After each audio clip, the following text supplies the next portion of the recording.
Y esta noche vamos a estar en Primera de Samuel, capítulo 13. Primera de Samuel, capítulo 13.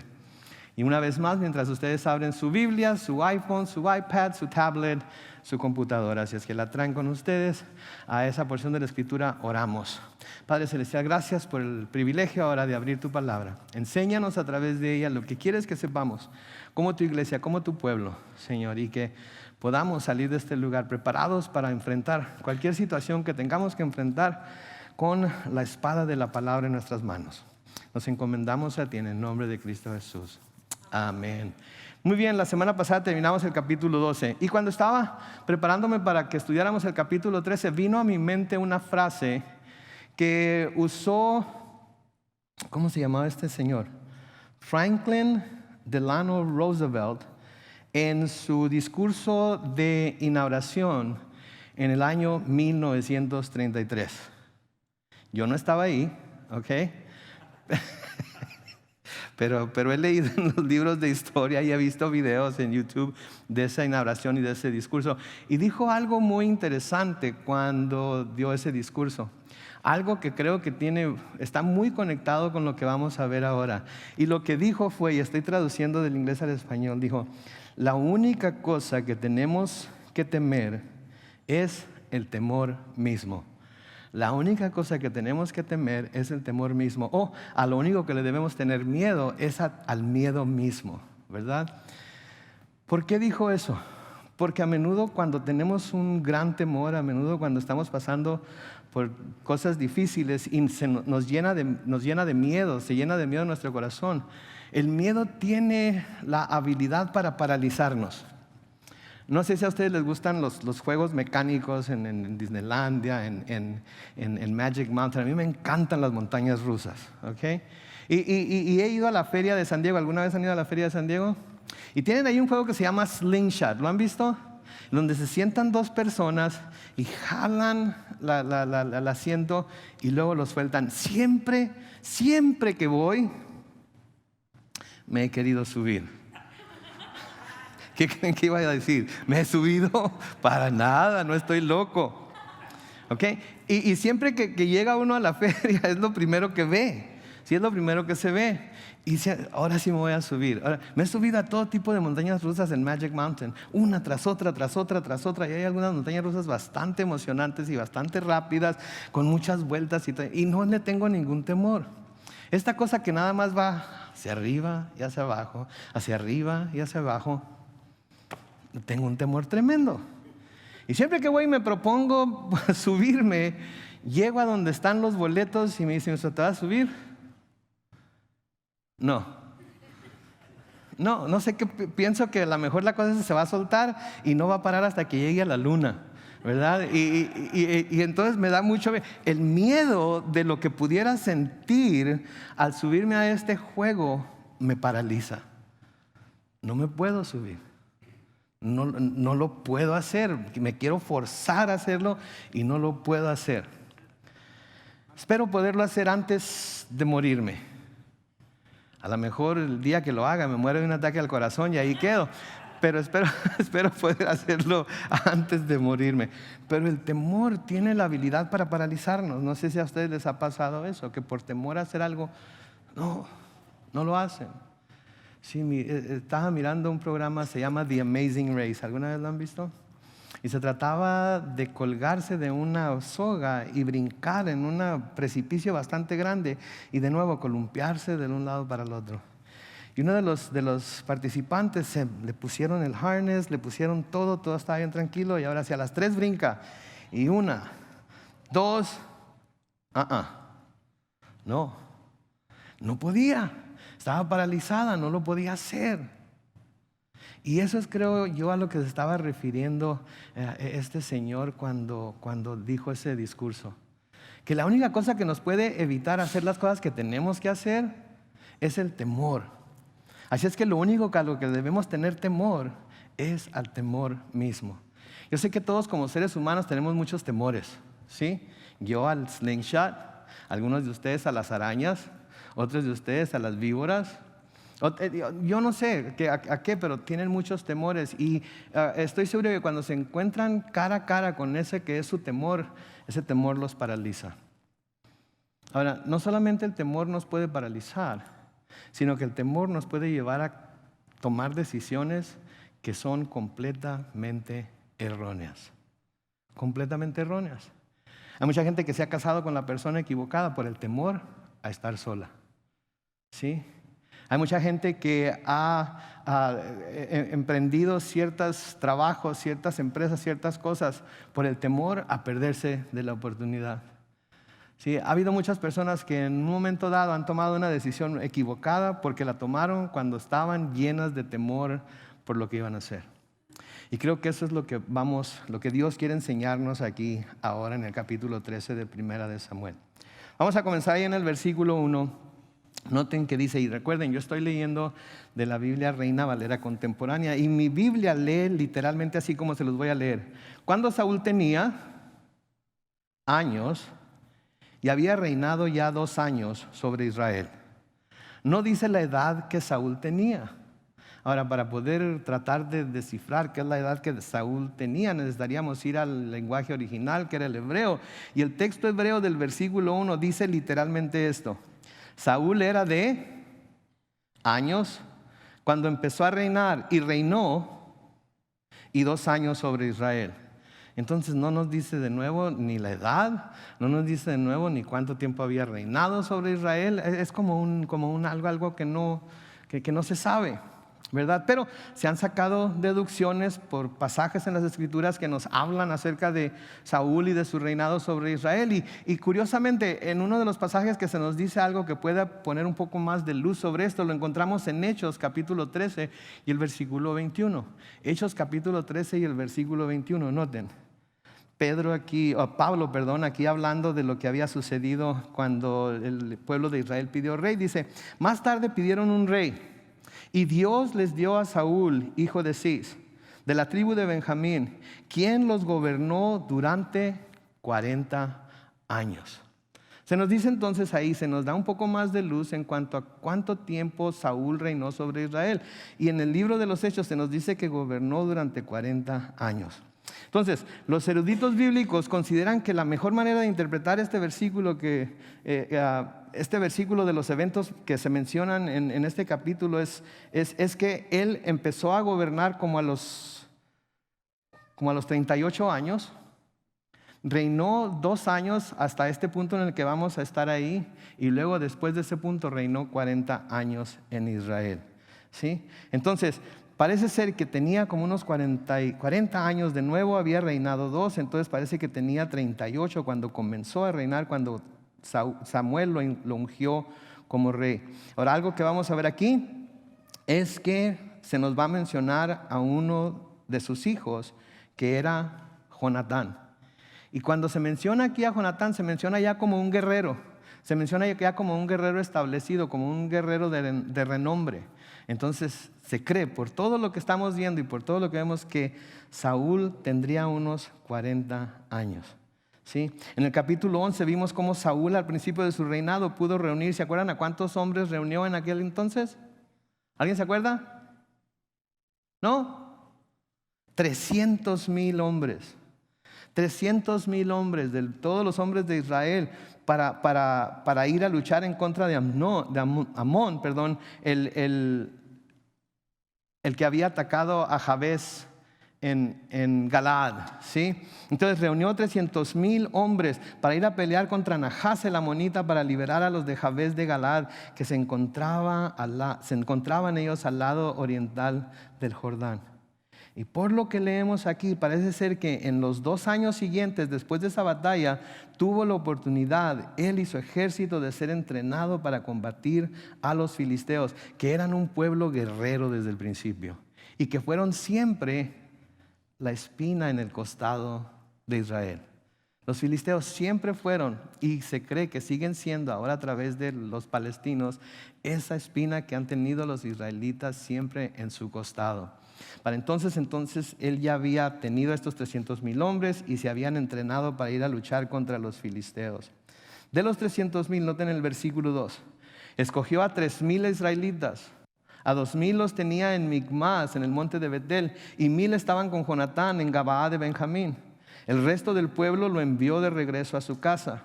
Jonatán atacó la guarnición filistea que estaba en la colina, y los filisteos lo supieron. Entonces Saúl ordenó tocar la trompeta por todo el país para que lo supieran los hebreos. Todo Israel supo que Saúl había atacado a la guarnición de los filisteos, y supo también que Israel se había vuelto odioso a los filisteos, así que se unieron y marcharon a Gilgal para seguir a Saúl. Noten, Saúl toca la trompeta y todo Israel dice, Saúl fue y atacó a los filisteos. Pero ¿quién fue el que había ido a atacar la guarnición de los filisteos? Su hijo Jonatán. Su hijo Jonatán. Vemos aquí a Saúl haciendo lo que todos los reyes hacían. Hablamos de ello cuando estudiamos el capítulo 11. Que los reyes están acostumbrados a enviar a los soldados, acostumbrados a enviar a los jóvenes del país. Pero ¿quién es el que recibe la gloria? El rey. Porque el rey es el principal, porque el rey es el de renombre. Y vemos aquí de nuevo exactamente que el pueblo de Israel había recibido exactamente lo que le pidió a Dios, que era un rey igual como lo tenían todos los demás pueblos de alrededor. Ahora, aquí se empieza a cumplir lo que Samuel le había dicho a Saúl que iba a pasar cuando lo ungió como rey. ¿Se acuerdan lo que le dijo Samuel a Saúl cuando lo ungió como rey? Miren unas cuantas páginas hacia la izquierda en 1 Samuel capítulo 10. Cuando Samuel unge a Saúl como rey, le habla acerca de todas las cosas que le van a pasar en el camino. Le habla acerca de los profetas que se iba a encontrar, le habla acerca de todo lo que iba a pasar. Y una de las cosas que le dice en 1 Samuel capítulo 10, los versículos 6 al 8, le dice, en ese momento el Espíritu del Señor vendrá sobre ti con su poder y profetizarás con ellos. Y el cambio en ti será notable, pues actuarás como si fueras otro hombre. Cuando sucedan estas señales, haz lo que te venga en mano. Y acuérdense que cuando dijimos haz lo que te venga en mano, quiere decir haz lo que Dios te dé para hacer. Porque Dios está contigo. Entonces, ahora aquí, si se fijan en el versículo 4, dice, todo Israel supo que Saúl había atacado la guarnición de los filisteos y supo también que Israel se había vuelto odioso a los filisteos. Así que se unieron y marcharon a Gilgal para seguir a Saúl. 2 años después es cuando finalmente Saúl va a Gilgal, como Samuel le había dicho que iba a ir, ¿sí? Y le dice que se adelante ahí y que él va a llegar después. Entonces aquí vemos claramente lo que Dios le había dado para hacer. Le dijo o le dio la oportunidad de preparar un ejército, le dio la oportunidad de que fuera a defender sus hermanos de Jabes Galaad de manos de los amonitas y que se entrenara a su ejército para luchar contra los filisteos. Le sigue diciendo Samuel a Saúl en 1 Samuel 10:8, luego te adelantarás para llegar a Gilgal antes que yo. 7 días después yo me reuniré contigo y juntos iremos a ofrecer holocaustos y ofrendas de paz al Señor. Espérame hasta que yo llegue y te indique lo que debes hacer. Hablamos acerca de cómo Dios a veces nos da una clara dirección en lo que debemos hacer, nos da una clara dirección que debemos tomar, pero luego nos dice, espérate. Aquí vemos que para Saúl la espera duró ¿cuánto? 2 años. La espera para que eso se cumpliera fueron 2 años. Y es una pregunta que tenemos que hacernos nosotros. ¿Cuánto hemos estado esperando para que algo que Dios nos dijo que teníamos que hacer o debíamos hacer o alguna promesa que nos hizo, ¿sí? ¿Cuánto hemos estado esperando para que se cumpla? Pues si tomamos esto como ejemplo, puede ser que Él nos diga que nos haga esperar un par de años antes de que se cumpla. Y puede ser que tengamos que pasar por algunas pruebas como las que va a pasar Saúl antes de que eso se cumpla.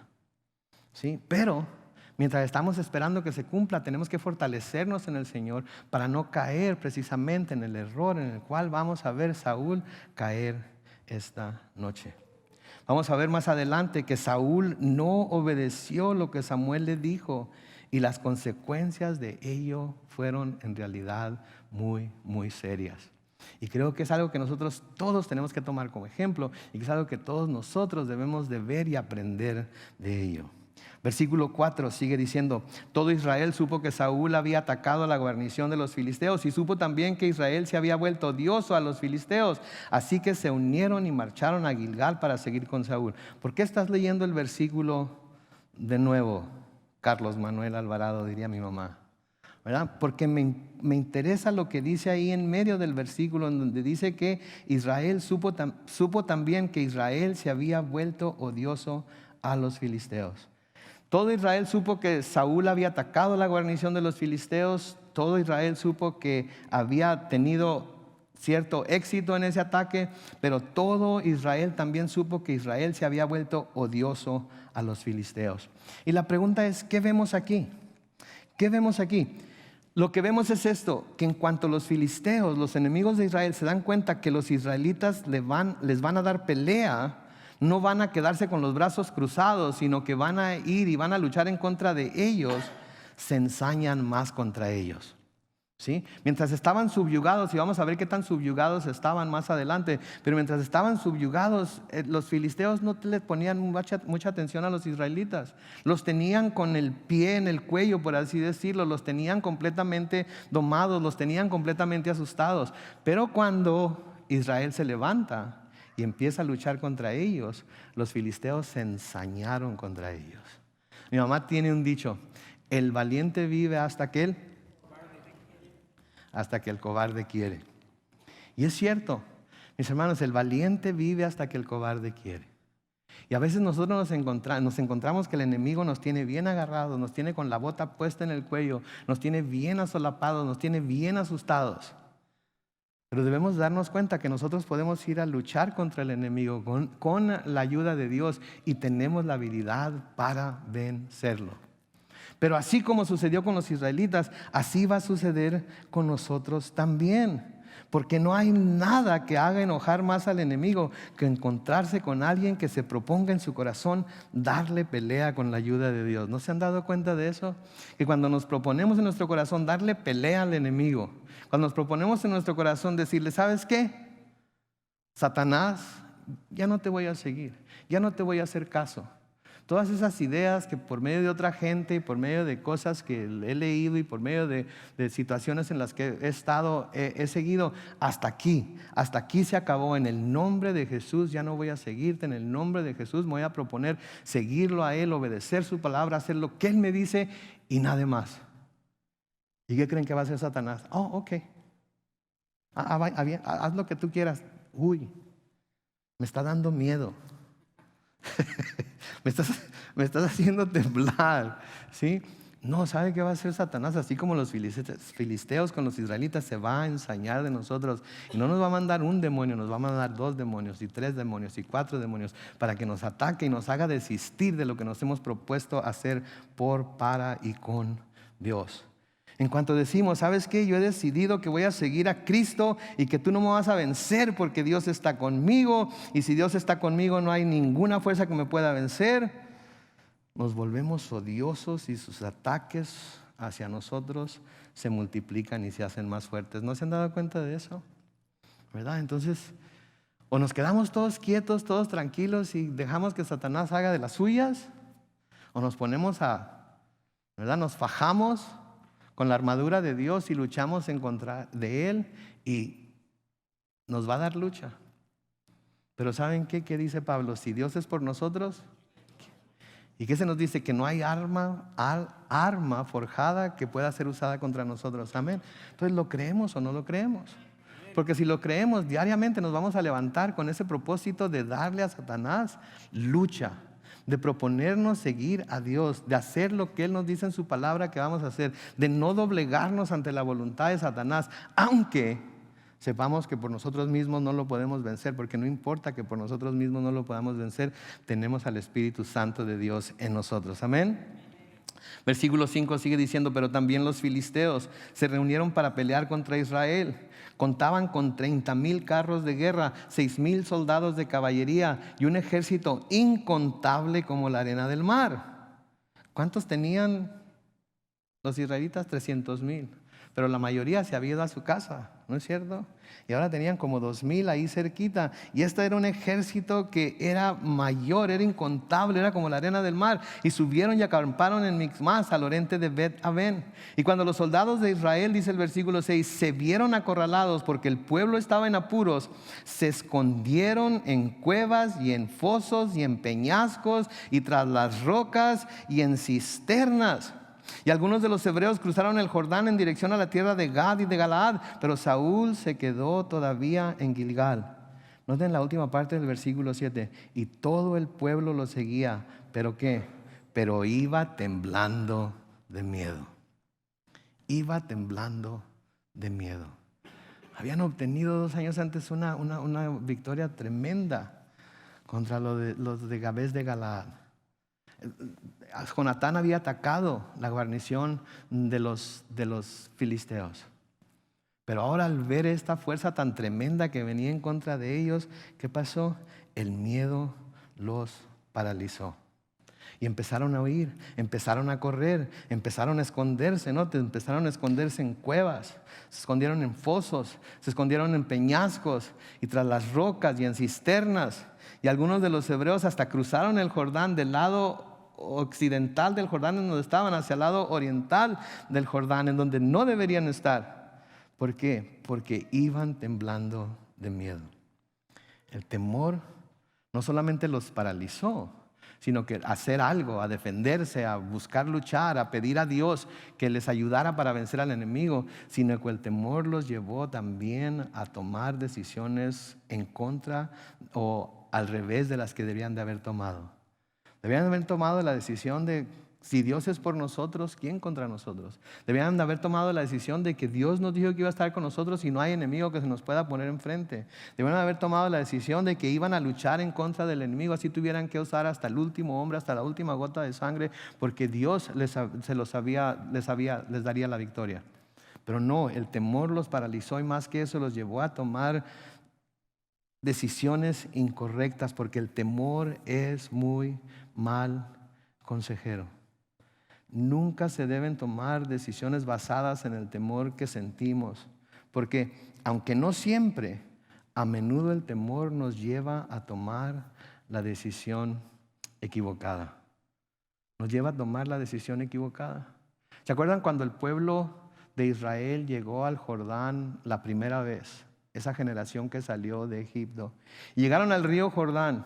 Y se acuerdan que enviaron a 2 espías a espiar la tierra prometida. ¿Se acuerdan?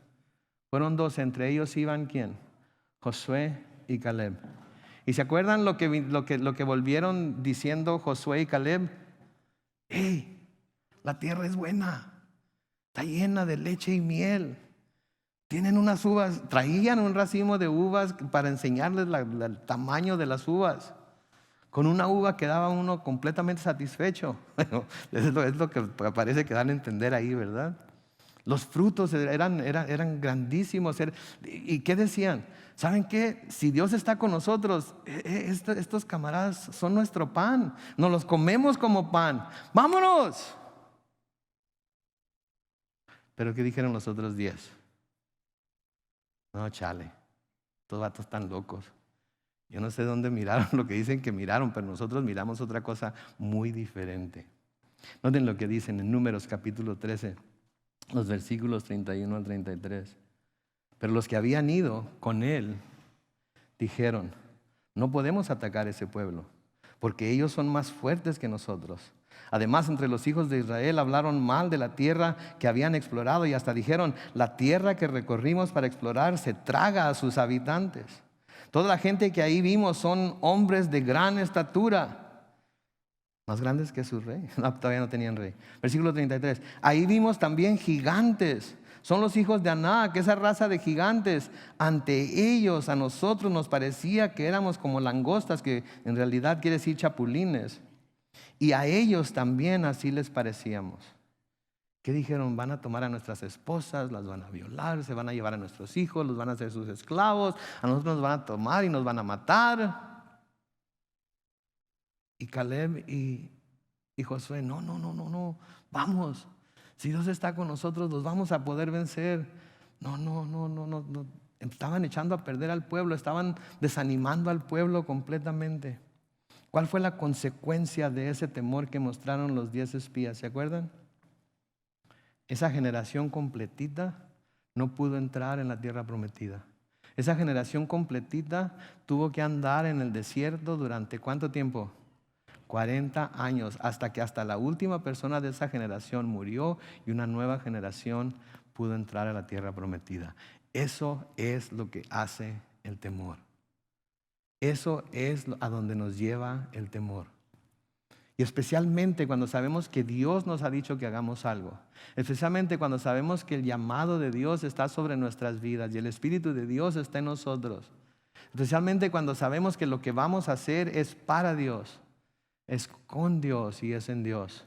Si nos llenamos de temor, nos vamos a paralizar y nos vamos a perder de las bendiciones que Dios tiene para nosotros, y otros las van a recibir. Entonces, la consecuencia del temor de esos 10 espías hizo que esa generación no pudiera entrar en la tierra prometida y tuvieran que andar en el desierto durante 40 años, hasta el último de ellos murió.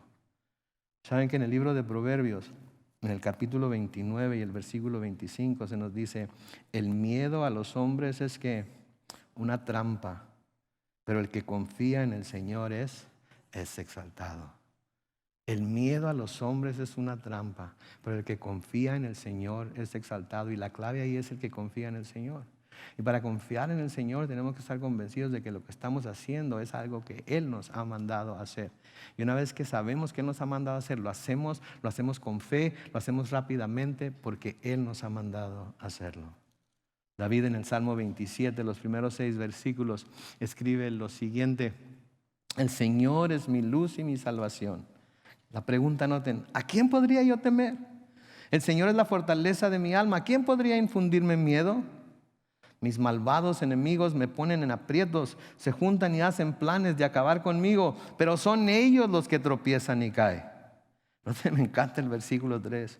Aunque un ejército acampe contra mí, mi corazón no se amedrentará. Aunque me ataquen y me declaren la guerra, hay algo en que finco mi confianza. ¿Sí? En que una cosa le he pedido al Señor, y es lo único que busco: habitar en su casa todos los días de mi vida, para contemplar su hermosura y solozarme en su templo. Versículo 5: cuando vengan los días malos, Él me esconderá en su santuario, me ocultará en lo más recóndito de su templo, me pondrá en lo alto de una roca.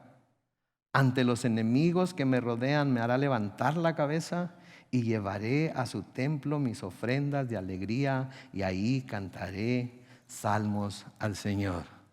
¿Se fijan lo que dice el salmista? Hey, Dios es mi luz, Él es mi salvación. ¿A quién le voy a tener miedo?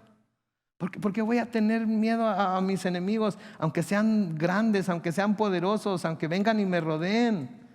¿Sí? Yo sé que quieren ponerme en aprietos, pero ¿saben qué? Lo que va a suceder, porque Dios está conmigo, es que ellos van a tropezar y van a caer. Él sabía, estaba seguro de lo que el Señor podía hacer y de lo que el Señor iba a hacer. No le preocupaban sus enemigos, aunque sus enemigos anduvieran ahí alrededor de él, aunque sus enemigos lo hubieran rodeado, aunque sus enemigos lo tuvieran sitiado. No le importaba, porque él sabía que Dios estaba con él. Ahora, vamos a ver que el temor llevó a Saúl a tomar una decisión que no debió haber tomado nunca, que resultó finalmente en que el reino le fuera quitado. Versículo 8 de 1 Samuel 13 sigue diciendo: Saúl esperó ahí 7 días, de acuerdo con el plazo que Samuel le había fijado. Pero como no llegaba, el pueblo empezó a desertar. Entonces Saúl ordenó que traigan un holocausto y ofrendas de paz, y ofreció holocausto. De nuevo, ¿se acuerdan lo que le dijo Samuel? En 1 Samuel 18: te adelantarás para llegar a Gilgal antes que yo. 7 días después yo me reuniré contigo, y juntos iremos a ofrecer holocaustos y ofrendas de paz al Señor. Espérame hasta que yo llegue y te indique lo que debes hacer. ¿Pero qué hace Saúl? Llega, espera los 7 días. Samuel no llega, se desespera. ¿Y qué hace? Toma animales para presentar sacrificios y holocaustos que nunca debía haber hecho. ¿Saben que Dios nunca quiso que el sacerdote llegase a ser rey, ni que el rey fuera sacerdote? Nunca, nunca, porque no quería que un solo hombre tuviera todo el poder religioso, ¿verdad? Tratando de imponer que él era el hombre escogido por Dios y aquel que podía representar a Dios, a los hombres delante de Dios y a Dios delante de los hombres, y tener todo el poder del rey también. ¿Se imaginan lo que eso haría? Un hombre que fuera rey y sacerdote a la misma vez. Sin embargo, sí se menciona a un rey y sacerdote en las Escrituras. ¿Quién es? Jesucristo. Jesucristo. Él fue el único rey y sacerdote a la misma vez. ¿Pero por qué? Porque Él es perfecto. Porque Él va a reinar con justicia. Porque Él es Dios, tenía la habilidad para hacer tanto el uno como el otro y no corromperse por el poder del uno ni por el poder del otro. De ahí en adelante nadie podía ser rey y sacerdote. ¿Sí? Por eso la iglesia se corrompió cuando Roma finalmente hizo del cristianismo la religión oficial de Roma. De ahí nació la iglesia católico romana, ¿sí? En donde el rey decidió que, ahora el cristianismo es la religión oficial de Roma, así es que todo ciudadano romano tiene que ser cristiano. ¿Cuántos creen que se iban a negar a ser cristianos? Pues nadie. Si el rey está diciendo que todos deben ser cristianos, todo el mundo va a ser cristiano, le guste o no le guste, le cuadre o no le cuadre, ¿no es cierto? De igual manera, si un sacerdote es hecho rey, él puede imponer su religión como él quiera, presentar sacrificios como él quiera, adorar a Dios como él quiera, y nadie se puede oponer a él, porque es sacerdote y rey. Ningún hombre tiene la habilidad para hacer los dos, ¿sí?, a la misma vez, excepto nuestro Señor Jesucristo. Él es el único. Y aquí Saúl tomó el papel de sacerdote que nunca debía haber tomado. Y al tomar esta decisión de presentar estos sacrificios, de presentar estas ofrendas, de presentar estos holocaustos, Saúl trágicamente desobedeció la ley de Moisés y las instrucciones que Dios le había dado por medio de su profeta. Entonces vemos aquí la situación en la que se metió Saúl, ¿verdad? Ahora yo pensaría que cuando Saúl fuera confrontado con el mal que había hecho, quizás hubiera mostrado algo de remordimiento, algo de arrepentimiento por lo que había hecho, ¿verdad? Pero vamos a ver lo que sucedió. En el versículo 10. Saúl estaba terminando de ofrecer el holocausto cuando llegó Samuel. Y Saúl salió a darle la bienvenida. Noten, salió bien contento a darle la bienvenida. Versículo 11, pero Samuel le dijo, ¿qué es lo que has hecho? Y Saúl le respondió, me di cuenta de que el pueblo estaba desertando. Y como tú no venías y los filisteos estaban reunidos en Micmas, pensé, ahora los filisteos van a venir a Gilgal para luchar contra mí. Y yo no he implorado la ayuda del Señor. Así que me armé de valor y ofrecí holocaustos. ¿Están dando cuenta de lo que está pasando aquí? ¿Están dando cuenta de lo que está pasando aquí? Sí, porque noten, ¿cuál es la pregunta de Samuel? ¿Qué es lo que has hecho? ¿Se acuerdan quién hizo esa pregunta y a quién se le hizo? Dios la hizo y se la hizo a Adán. ¿Qué es lo que has hecho? Ahora, ahí Adán, yo creo, hubiera tenido la oportunidad de decir, Señor, la regué, Señor, cometí un grave error, comí del fruto que me dijiste que no comiera, por favor, perdóname, muestra misericordia. Conociendo lo que conocemos de Dios, sabiendo lo misericordioso y lleno de gracias Dios, ¿qué creen que hubiera hecho Dios en aquel entonces? Le hubiera perdonado, ¿verdad? Al menos eso es lo que yo deduzco al ver todo lo que Dios ha hecho por nosotros. Pero ¿qué decidió hacer Adán? ¿Qué decidió hacer? Esta mujer que me diste. Y luego Eva, en vez de decir, sí, Señor, yo la regué, yo le di. ¿Qué hizo Eva?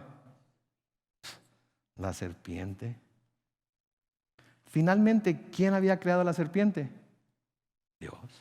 Y finalmente, ¿quién le había dado a Eva como esposa a Adán? Entonces, ¿quién es el responsable? Pues Dios, ¿verdad? Así es que Dios, a ver cómo le haces, pero tú eres el responsable, ¿verdad? Pero no hicieron eso. Y noten que Saúl aquí tampoco hace eso. Viene Samuel, ¿qué has hecho? Y en lugar de decir, ay, y es cierto, ¿verdad? Me dijiste que te esperara. Me dijiste que tú y yo íbamos a ir a presentar estos sacrificios, estos holocaustos, estas ofrendas de paz juntos. Y me adelanté. ¿Habrá forma de que pudieras orar a Dios por mí para que me perdone esta insensatez, esta necedad que cometí? Pero no hace eso. Noten lo que hace en el versículo 11 de nuevo. Y Saúl respondió, me di cuenta de que el pueblo estaba desertando.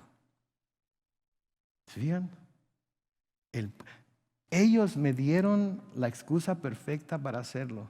Porque ellos empezaron a desertar, ellos empezaron a dejarme solo. Si ellos no me hubieran dejado solo, si ellos no hubieran desertado, yo nunca hubiera hecho esto. Pero porque ellos empezaron a desertar, esto es lo único que pude hacer. Entonces el pueblo tuvo la culpa, ¿cierto? Porque si se hubieran quedado ahí, no hubiera tenido que hacer lo que hizo. Pero no se queda ahí, noten lo que sigue. Y como tú no venías, ¿ahora quién tiene la culpa? El pueblo y Samuel. Porque Samuel se tardó. Entonces, este pueblo que no tiene lealtad para con nadie, que no tiene valor para quedarse a luchar. Y luego tú que no vienes como dices que vas a venir. Espérate, todavía no se había acabado el séptimo día, todavía había tiempo para que llegara. Lo que pasa es que tú te desesperaste. Y luego noten que dice, y los filisteos estaban reunidos en Micmas. Entonces, ¿se fijan? Este pueblo, tú no venías, los filisteos. Todo el mundo, ustedes tienen la culpa de todo lo que yo hago mal. Si ustedes llegaran más temprano. Estoy usando como ejemplo nada más. Si ustedes se sentaran más enfrente, podría decir, ¿verdad? Si ustedes esto, lo otro, aquello, lo demás, si ustedes prestaran más atención, si ustedes hicieran todo lo que se les enseña en las escrituras, que tantas cosas que se pudieran hacer para justificar cualquier cosa que yo estuviera haciendo mal. Y muchos de nosotros es lo que hacemos, empezamos a culpar a otros para justificar lo que nosotros estamos haciendo mal, porque si ellos no hubieran hecho lo que hicieron, entonces yo no hubiera tenido que hacer lo que hice. Y así es como empieza la bolita a rodar. Y termina todo el mundo siendo culpable de lo que me está pasando, excepto yo. Es lo que nos dice la psicología, es lo que nos dice la psiquiatría, ¿no es cierto? Empiezan a indagar cómo fue nuestro padre, cómo fue nuestra madre, cómo nos trataron, si eran así, si eran asá, si eran altos, si eran chaparros, si eran gordos, si eran flacos, etcétera, etcétera. Pues con razón. Pues por eso estás como estás. Por eso estás todo destrampado, porque tu mamá, qué bárbaro, te echó a perder.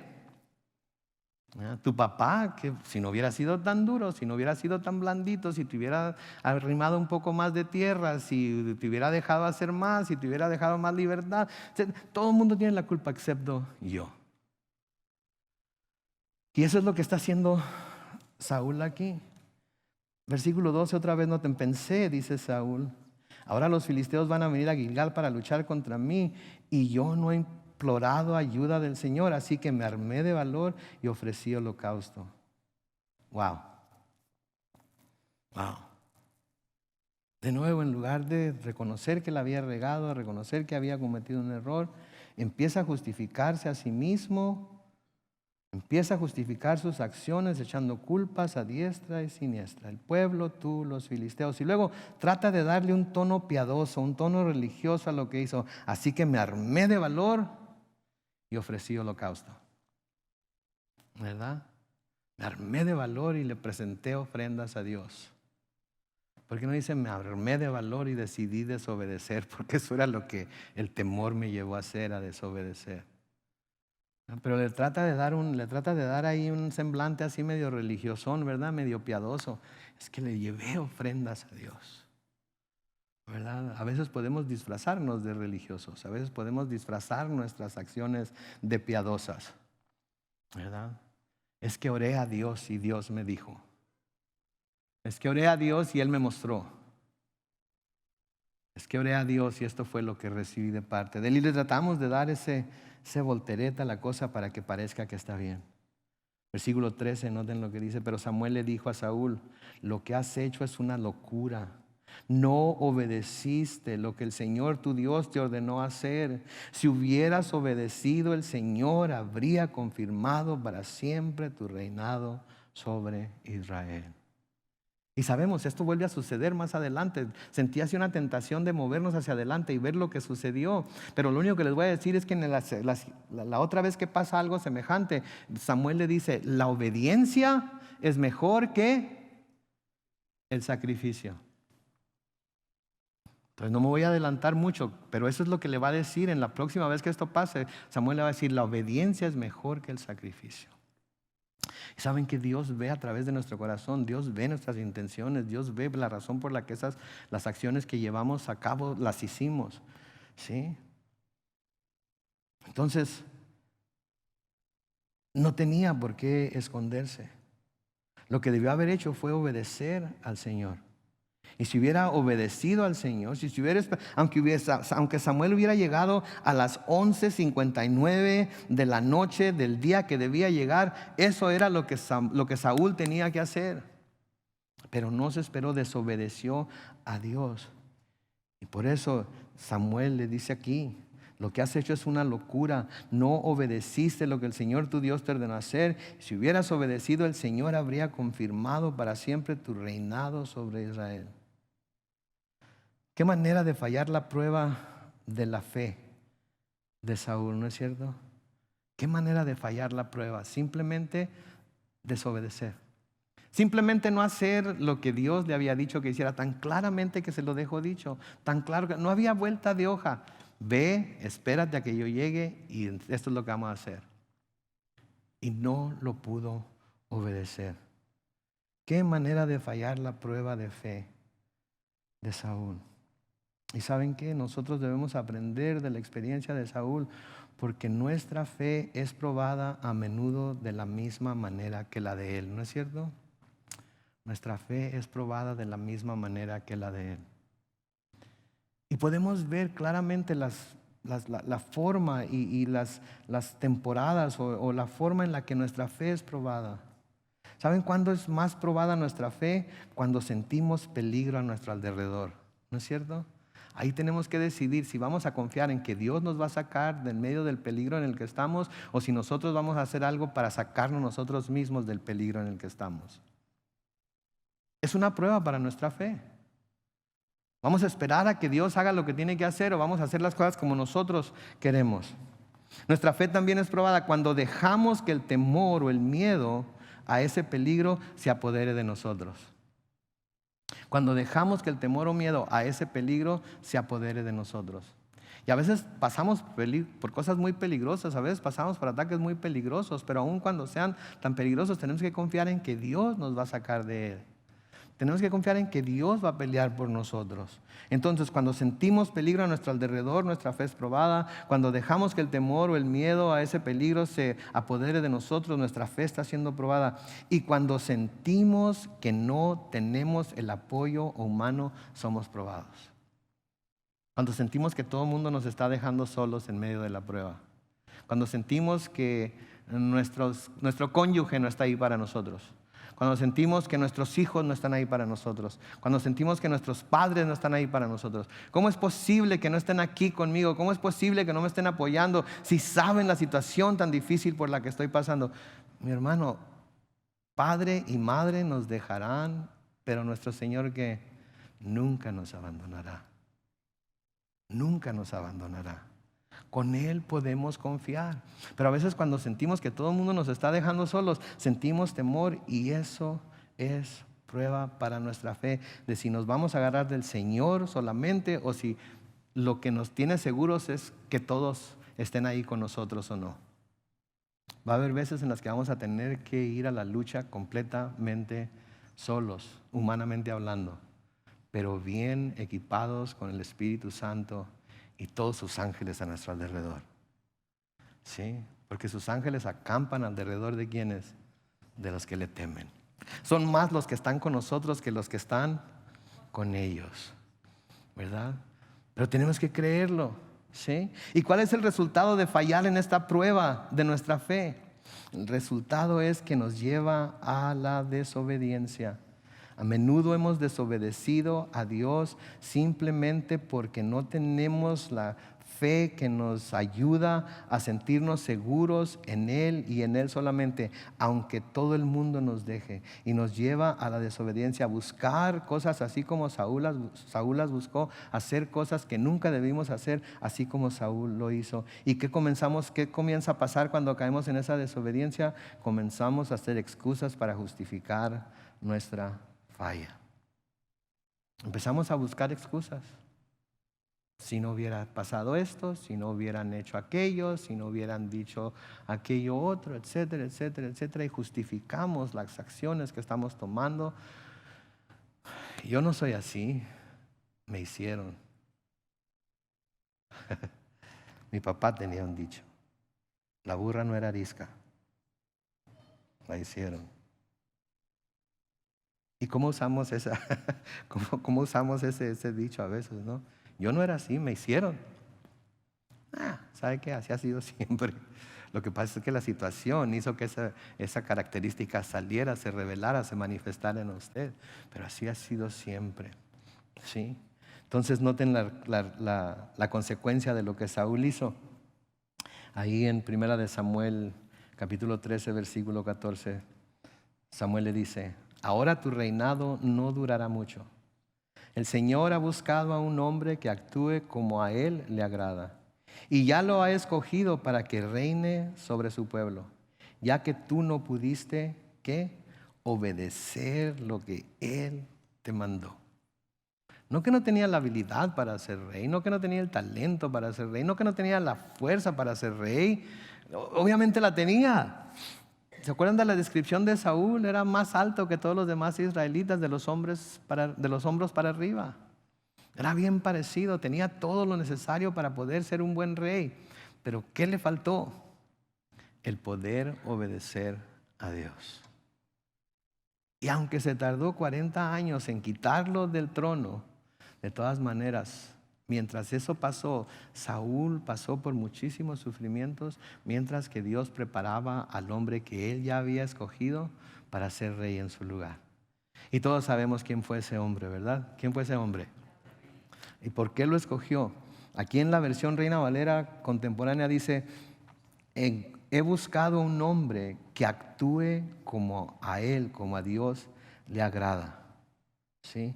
La Reina Valera 60 dice: un varón conforme a su corazón. Noten, Hechos 13:22, la Reina Valera 60 dice: quitado hablando de Saúl, les levantó por rey a David, de quien dio también testimonio diciendo: he hallado a David, hijo de Isaí, varón conforme a mi corazón, quien hará todo lo que yo quiero. Noten, David era un hombre conforme al corazón de Dios, que hará todo lo que yo quiero. En la Reina Valera contemporánea, en Hechos 13:22, dice: cuando Dios le quitó al trono a Saúl, puso como rey a David, de quien dijo: me agrada David el hijo de Yesé, porque sé que él cumplirá los planes que yo tengo. Entonces, ¿por qué era David un hombre conforme al corazón de Dios? ¿Por qué lo escogió Dios? Porque por obediente. Porque Dios sabía que David iba a hacer las cosas que Dios le dijera que hiciera. Ahora, ¿David era un hombre perfecto? No. David tenía sus faltas, ¿no es cierto? Asesinó, cometió adulterio, ¿sí? Malcrió a sus hijos, ¿sí? Cometió muchos errores. Pero Dios miró en él algo que lo hacía especial, y era que iba a llevar a cabo las cosas que él le dijera. Y eso es lo que vamos a descubrir cuando lleguemos a ver la vida de David, que con todos y sus defectos, de todas maneras, siempre se daba la tarea de complacer a Dios. Tenía un corazón sensible a lo que la voluntad de Dios era. ¿Y saben qué nos dice esto? Que nosotros tampoco tenemos por qué buscar ser perfectos, porque no lo vamos a lograr. Lo único que tenemos que hacer es que ser obedientes a Dios. Las cosas no van a salir como nosotros queremos que salgan casi nunca. Las pruebas, las adversidades, las aflicciones, las cosas que vamos a pasar en este mundo no nos van a gustar, no va a ser lo que esperamos. La gente nos va a desilusionar, la gente nos va a dejar abajo, como decimos allá en Chicali. Nos van a dejar abajo, nos van a dejar solos, nos van a olvidar, nos van a dejar solos con nuestras luchas. Va a haber veces en las que no van a querer tener nada que ver con nosotros. Sí, pero Dios siempre está con nosotros. Y aun cuando todo esté yendo en contra de nosotros, y aun cuando todo esté saliendo diferente a lo que nosotros esperábamos, lo que debemos hacer es siempre buscar obedecer a Dios en lo que nos dice en su palabra. A veces no va a ser fácil, a veces no nos va a gustar en lo absoluto. A veces lo que nos dice en la palabra va a ir completamente en contra de nuestra naturaleza. Pero si queremos nosotros, ¿sí?, tener las bendiciones de Dios, hay una cosa que debemos hacer, que es ser ¿qué? Obedientes. Debemos ser obedientes. Nos guste o no nos guste lo que nos está pidiendo que hagamos. Él es Dios y nosotros no.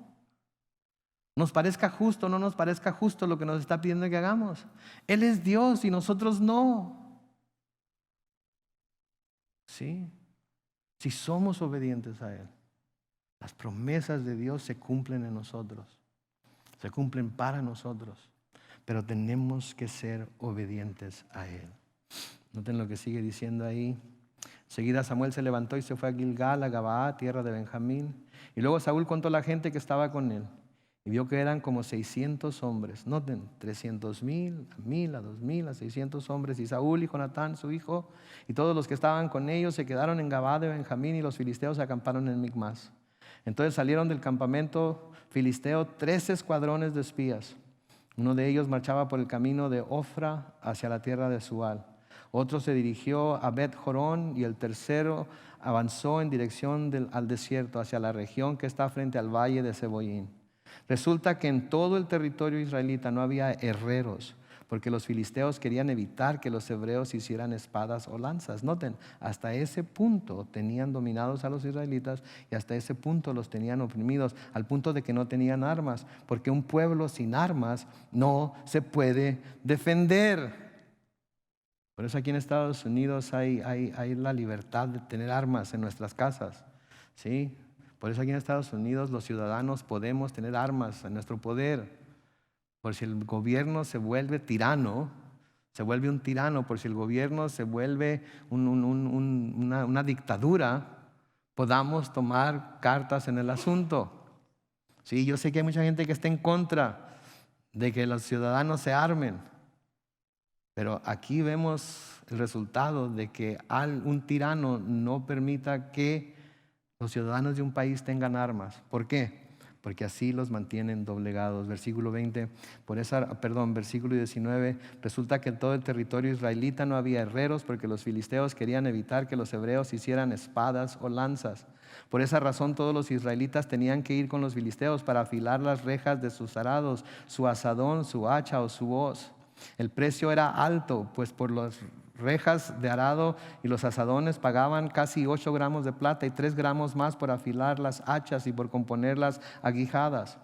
Por eso el día de la batalla ninguno de los que estaban con Saúl y Jonatán llevaban espadas ni lanzas, solamente Saúl y Jonatán las tenían. Y la guarnición de los filisteos avanzó hasta el paso de Micmas. Entonces, ¿qué vemos aquí? De nuevo, lo que dijo Franklin D. Roosevelt: a lo único que le debemos temer es ¿a qué?